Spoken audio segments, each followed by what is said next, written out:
मई 1999। लद्दाख की बर्फीली पहाड़ियाँ, जहाँ रात का तापमान -20 डिग्री तक गिर जाता है। ऊंचाई इतनी कि सांस लेने में भी मुश्किल हो जाए।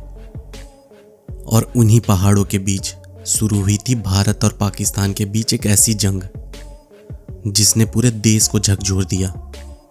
यह सिर्फ एक युद्ध नहीं था, यह भरोसे के टूटने, बहादुरी, बलिदान और भारत की जीत की कहानी थी। 1998 में भारत और पाकिस्तान दोनों ने परमाणु परीक्षण किए। दुनिया डर गई कि दक्षिण एशिया में बड़ा युद्ध हो सकता है। लेकिन फिर फरवरी 1999 में भारत के प्रधानमंत्री अटल बिहारी वाजपेयी ने लाहौर बस यात्रा की। वे बस में पाकिस्तान गए। वहां पाकिस्तान के प्रधानमंत्री नवाज शरीफ ने उनका स्वागत किया। टीवी पर दोनों देशों की दोस्ती दिखाई जा रही थी। लोग सोच रहे थे कि भारत पाकिस्तान के रिश्ते अब सुधर जाएंगे। लेकिन उसी समय पाकिस्तान की सेना के कुछ अधिकारी चुपचाप एक बहुत बड़ा प्लान बना रहे थे। उस प्लान का मास्टरमाइंड था परवेज मुशर्रफ। उस समय वह पाकिस्तानी सेना का आर्मी चीफ था। उनका प्लान था, सर्दियों में जब भारतीय सेना ऊंची पोस्ट खाली करती है, तब पाकिस्तान के सैनिक और घुसपैठिए चुपके से उन पहाड़ियों पर कब्जा कर ले। अगर वे सफल हो जाते हैं तो श्रीनगर लेह हाईवे भारत के लिए खतरे में आ जाता और लद्दाख का संपर्क टूट जाता। 3 मई 1999 लद्दाख के कारगिल क्षेत्र में रहने वाले एक स्थानीय चरवाहे तासी नामग्याल अपने याक ढूंढने पहाड़ों पर गए। उन्होंने कुछ अजनबी लोगों को देखा। वे हथियारों के साथ बैठे थे। पहले लगा आतंकवादी होंगे, लेकिन जल्द ही भारतीय सेना को समझ आया कि मामला बहुत बड़ा है। जब भारतीय पेट्रोलिंग टीम ऊपर गई तो उन पर हमला हुआ। कई जवान शहीद हो गए। अब साफ हो चुका था, यह कोई छोटी घुसपैठ नहीं थी।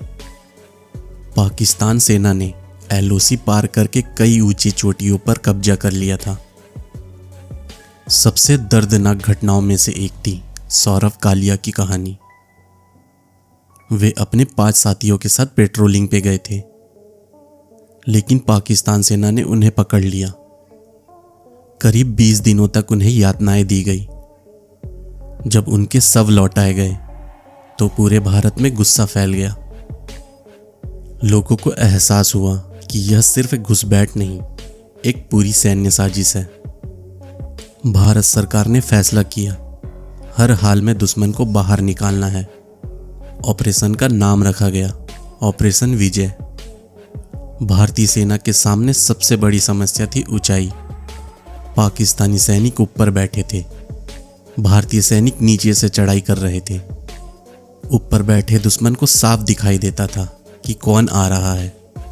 फिर भी भारतीय सैनिक आगे बढ़ते रहे। भारत ने एयरफोर्स को भी लगाया। भारतीय वायुसेना का मिशन था ऑपरेशन सफेद सागर। इंडियन एयरफोर्स ने पहाड़ों में बमबारी शुरू की। लेकिन सरकार ने एक बड़ा फैसला लिया, भारतीय सेना LOC पार नहीं करेगी। मतलब भारत सिर्फ अपनी जमीन वापस लेगा। यही वजह थी कि दुनिया भारत के साथ खड़ी हुई। कारगिल युद्ध की सबसे कठिन लड़ाइयों में से एक थी तोलोलिंग की लड़ाई। यह चोटी रणनीतिक रूप से बहुत महत्वपूर्ण थी। भारतीय सेना ने कई बार हमला किया, लेकिन दुश्मन ऊपर से मशीन गन चला रहा था। हर हमला बहुत खतरनाक था। इसी दौरान कई जवान शहीद हुए। लेकिन आखिरकार जून 1999 में भारतीय सेना ने तोलोलिंग पर कब्जा कर लिया। पूरा भारत खुशी से झूम उठा।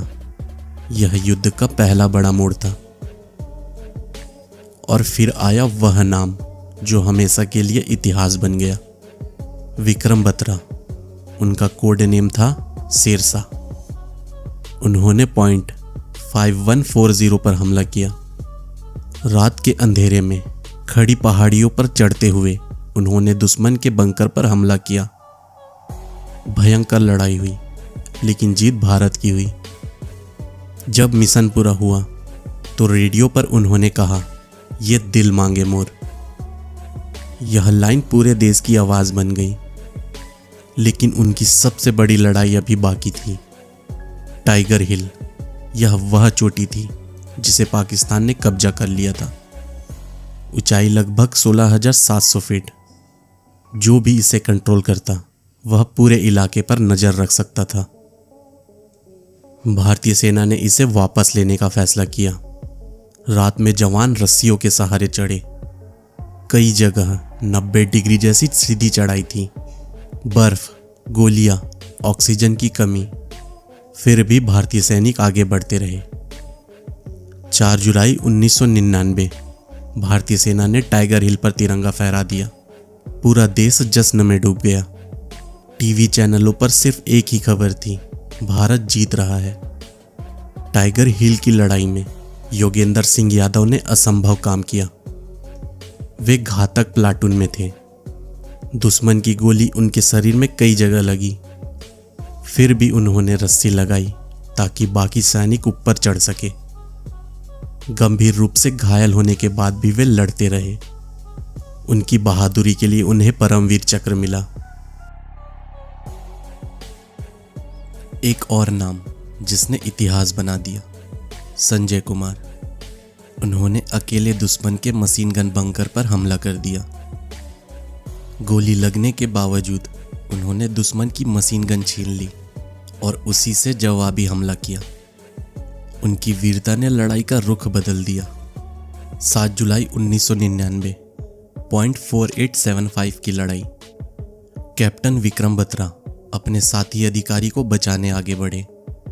उन्होंने दुश्मन पर हमला किया, लेकिन उसी दौरान गोली लगने से वे शहीद हो गए। उनके अंतिम शब्द बताए जाते हैं, जय माता दी। पूरा भारत रो पड़ा। बाद में उन्हें परमवीर चक्र दिया गया। आज भी लोग उन्हें कारगिल का शेर शाह कहते हैं। अब पाकिस्तान पर अंतर्राष्ट्रीय दबाव बढ़ने लगा। अमेरिका के राष्ट्रपति बिल क्लिंटन ने पाकिस्तान पर दबाव डाला। आखिरकार पाकिस्तान को पीछे हटना पड़ा। 26 जुलाई 1999 भारत ने आधिकारिक रूप से घोषणा की, कारगिल युद्ध जीत लिया गया है।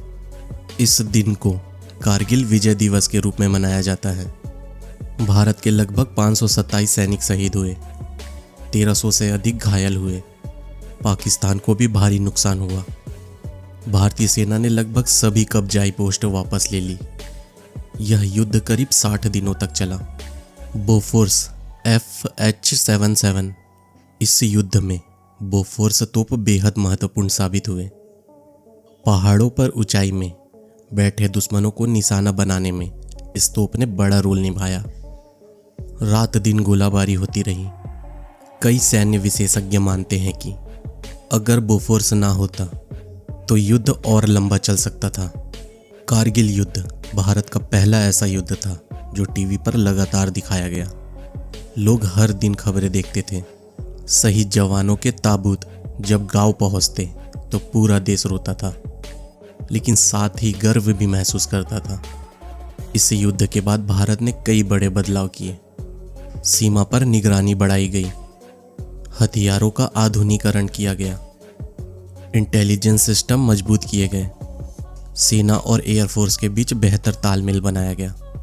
कारगिल युद्ध सिर्फ पहाड़ों की लड़ाई नहीं थी, यह उन जवानों की कहानी थी जो जानते थे कि शायद वे वापस ना लौटे, फिर भी वे आगे लड़े, क्योंकि उनके लिए सबसे पहले था भारत। आज जब भी कारगिल वॉर मेमोरियल में उन शहीदों के नाम पढ़े जाते हैं तो हर भारतीय का सिर गर्व से ऊंचा हो जाता है।